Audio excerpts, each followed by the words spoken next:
I picked the kids up early from camp today. We are getting in the car and heading to my brother's house in Maryland because we have to be in DC tomorrow. That's connected to a major announcement that we have to make later on in this video. So hang in there. We've got some big news.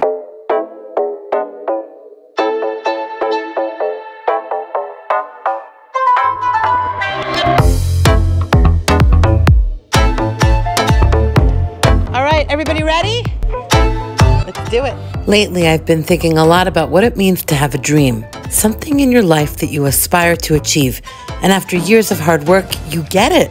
And it's great for a really long time. But then circumstances change. And what if your lifelong dream suddenly is no longer your dream anymore? For me, that dream was my job. And around the time I started feeling things were changing, other voices in my heart grew louder.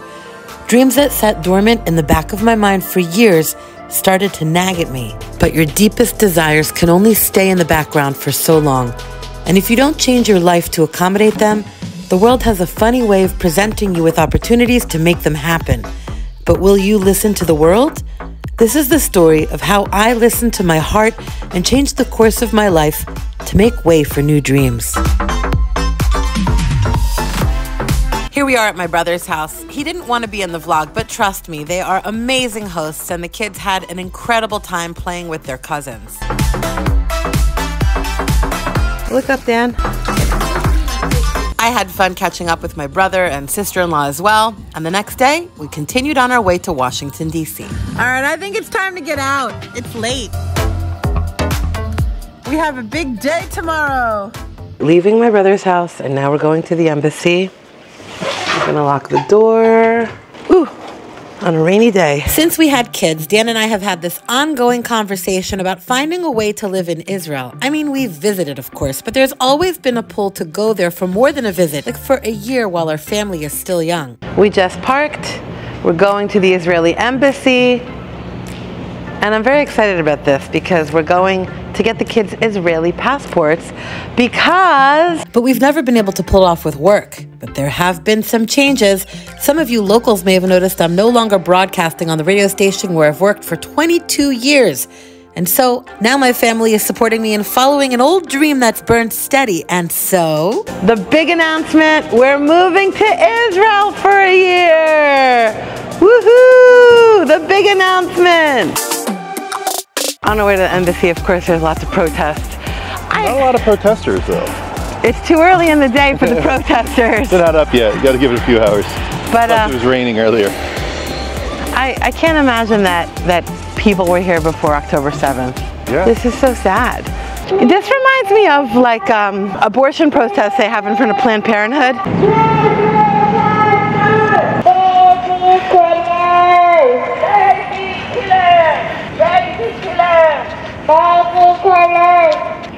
She's standing out here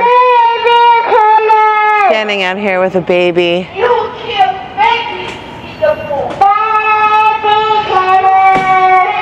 Hello again, we found parking. It literally reminds me of abortion protests.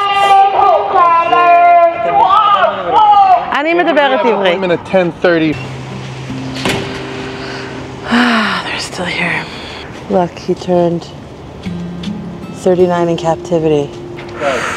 Shiri. It's pretty surreal having protesters sit outside the Israeli embassy as one in particular makes her toddler scream baby killers in a taunting tone, while there are actual Israeli baby hostages and Israeli baby casualties of this war that Hamas started on October 7th. Who needs facts when you have a megaphone? Now, I don't deny the Palestinian pain, but this is no way to come to a resolution, especially given how this conflict began. They don't care who goes in and out.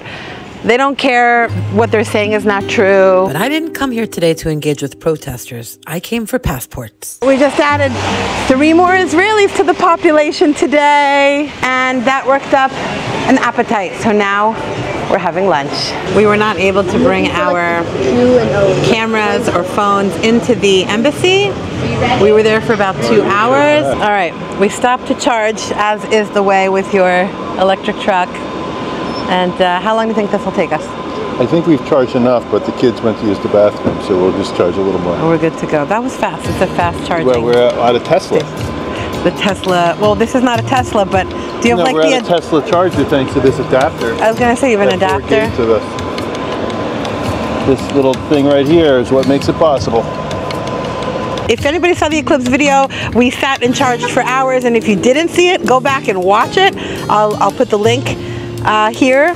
But yeah, what happened? Why are you charging so fast? Well, it's a better charger. It's a Tesla charger. We have a special adapter that Ford sent to us right after we got back from the eclipse. Okay. And we were at like 42%, now we're at 89, and it took less than 40 minutes. I don't know what are the comments I'm going to get more, hate comments about Israel or love comments about love comments about charging. It's going to be all right, well, yalla. It's going to be a coin toss. So let's talk about why we came here. We are leaving DC after getting passports for the kids. Baby, right there! Yes! This is amazing because we did all the bureaucracy and now we can... a lot of red tape like any other democracy. Can live in Israel for a year, which is what we're going to be doing. The kids are going to be starting school in Israel in September. Let's just lay it out there. Okay, you know, we're like at a random charging spot here in DC. I don't know where we are, but I got laid off in April from my job at KYW, and we decided to make lemons. We decided to make lemonade out of lemons. We're taking that severance package and going to Israel, and gonna keep everybody up to date on what we're doing right here on the vlog. Gosh, October 7th changed a lot. We were asking the people at the embassy since when all the protesters showed up. They said they showed up around the 20th. It's just a sad situation, like how I feel like they're using the Palestinian pain and the Palestinian plight to push their own agenda. Well, when we got there, there were two people, a woman and her, looks to be her child, maybe 3 years old at most. They had megaphones and they were yelling at us. I don't know if they were yelling at us. They were just yelling in general. In fact, they were so loud, we could hear them inside of the couple of hours that we were doing paperwork. I thought our kids were being crazy, like outside the door.